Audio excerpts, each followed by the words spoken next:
Travel Thursday, Travel Thursday. Italy in 2 weeks.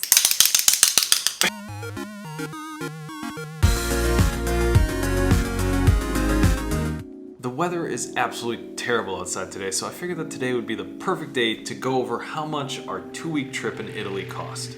We just got finished with this a little bit ago, and all this stuff is really fresh in my mind, and I want to share it with you so that way in case you're thinking of taking a 2-week trip in Italy, you'll have some place to start. The point of this video is just to give you a general idea about how much something like this would cost. Definitely not meant to be an exact comprehensive quote for your upcoming vacation. All costs for this are going to be for 2 people, so if you're flying solo, just cut everything in half except for the cost for accommodations. We definitely tend to travel more on the budget side of things. We stay in budget hotels, we eat out only occasionally every couple of days. We'll generally eat most of our meals from takeout restaurants or from grocery stores, and we'll only see a couple of the museums in each of the cities that we're really interested in. We're definitely not going to see everything.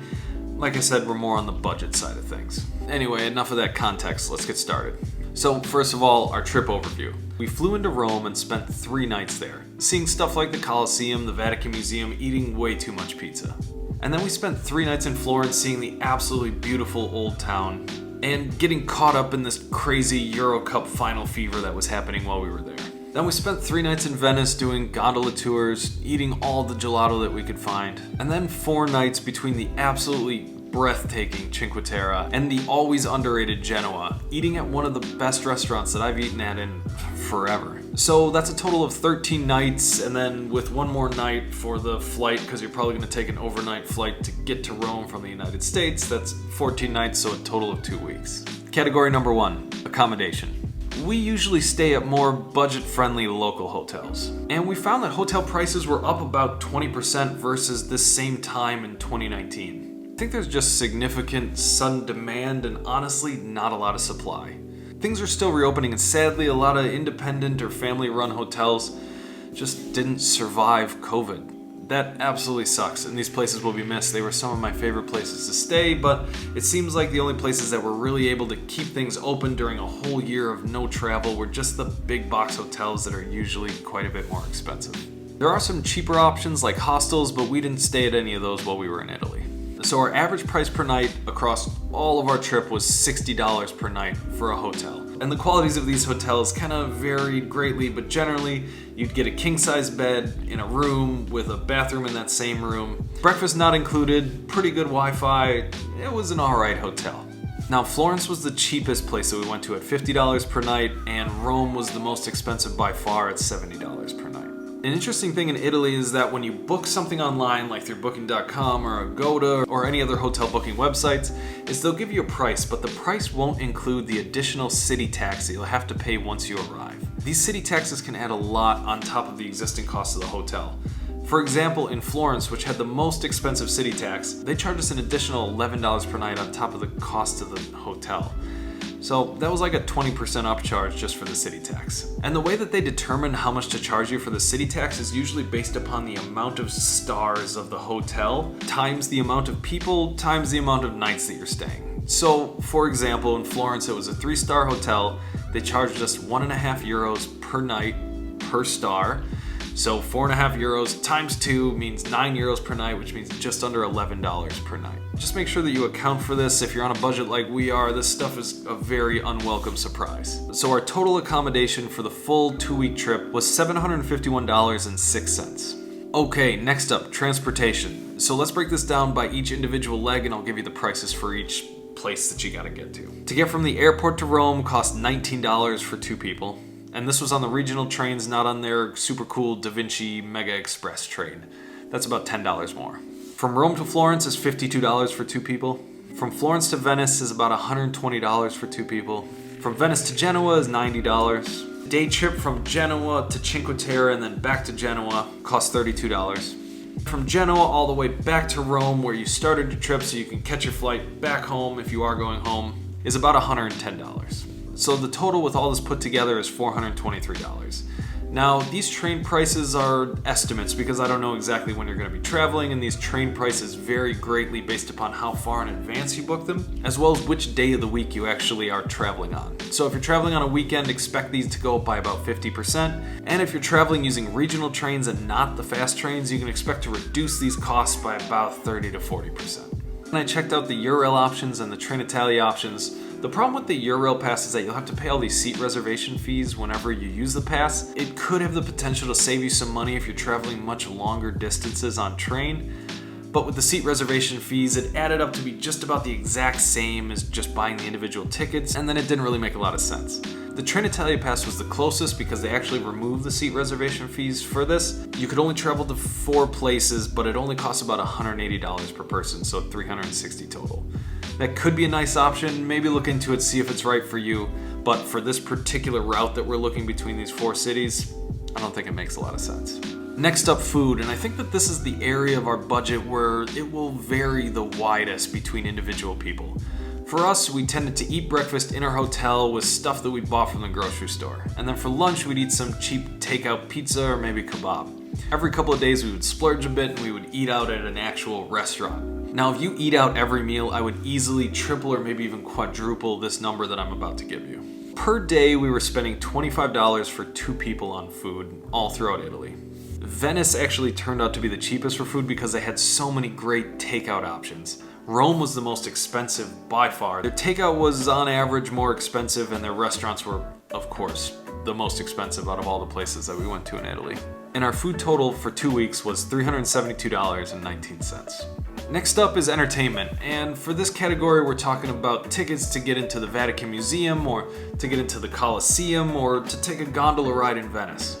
First of all, you can safely assume that entrance to just about any museum or art gallery in all of Italy is going to cost you between about $15 and $25. 2 tickets to the Vatican Museum will cost you $40.31. The Colosseum tour for 1 will cost you $21.34. A shared gondola tour for 2 people will cost you $58.97. And the Cinque Terre day hiking / unlimited train pass will cost you $37.74. So our total for this category for entertainment was $158.36. Next up is miscellaneous. This is our catch-all category for just stuff that we didn't expect to buy. We had to buy a shawl to get Lisa into St. Peter's Basilica, and there was just some handful of random things that didn't fit into other categories. Our total for this category was $148.77. Okay, so that's it. Let's add all this up. The overall total for our 2-week trip to Italy was $1,853.34. Now you'll notice that we left out a pretty important number, and that's how much flights cost. And that's because, well, we got our flights for free by using frequent flyer miles that we got by signing up for credit card bonuses. Now, if you're interested in saving money this way on your trip, and you can save a lot of money this way, we actually have a Skillshare course that explains all about how to do all of this. So if you're at all interested in that, just go down to the description below, and for the first 500 people that use that link, you'll get Skillshare free for a month. And that includes our course plus a whole host of other amazing courses that are all offered on Skillshare. I also don't know where you're flying from, so I can't really give you a good idea of exactly how much this is going to cost, but I took a look at how much it costs generally from the major cities in the US to Rome round trip in the next couple months, and it looks like those tickets are going for about $1,000 per person. So let's add that into our total for 2 people, so $2,000 more dollars. And our new total is $3,853.34. As you can see, offsetting these flights with free flights using points will save you a ton of money. Most of the cost of this trip. I'd really recommend looking into this if you're into travel at all. I think it's a really valuable hobby to take on, and I think for most people it'll save you thousands and thousands of dollars with very little effort. I know that everybody is going to travel different, and that everyone has entirely different travel styles and budgets and how you think about travel. Some will spend much more than we did, some will spend way less than we did. It's totally up to you. Here's at least a place to start for people who just finished a 2-week trip in Italy, and I hope that the recency of this information will be really useful to you. And honestly, Italy right now is just plain expensive. It's during the middle of summer, during their high season, and they just reopened. So things are just going to be a bit more expensive right now than maybe they will be a couple of months from now, or even summer next year. In addition, here's a quick rundown of how much the most common things that we bought in Italy cost. Pizza at a takeaway restaurant is going to run you about $8 US. Coffee is $2 at any given cafe. Getting a beer at a bar is about $5. Picking up a bottle of wine at a grocery store will be about $3 to $5. And a loaf of bread at any grocery store will run you about $1. And finally, the most important thing, a plate of pasta at a delicious sit-down restaurant at any of the major cities in Italy will cost you about $14 US. So that's it. I hope this was helpful for you, and we'll see you in the next one.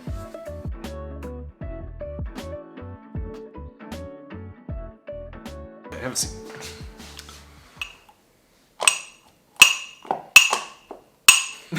Let me lay down the beat and then you follow up, okay? Okay.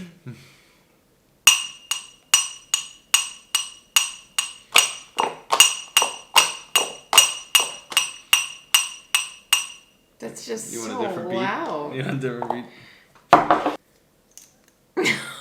No. There you go.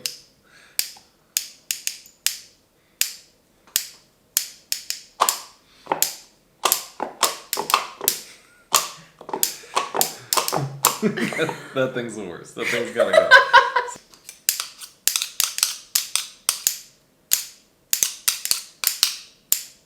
You're doing too much.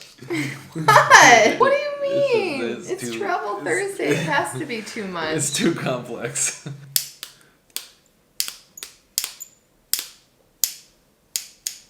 What? That's not a beat.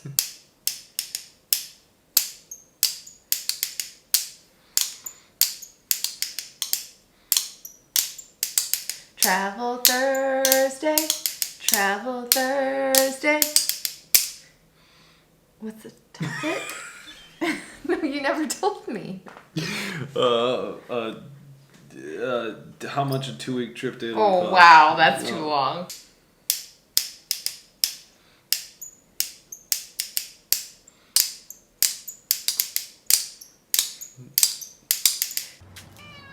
Hi, kitty.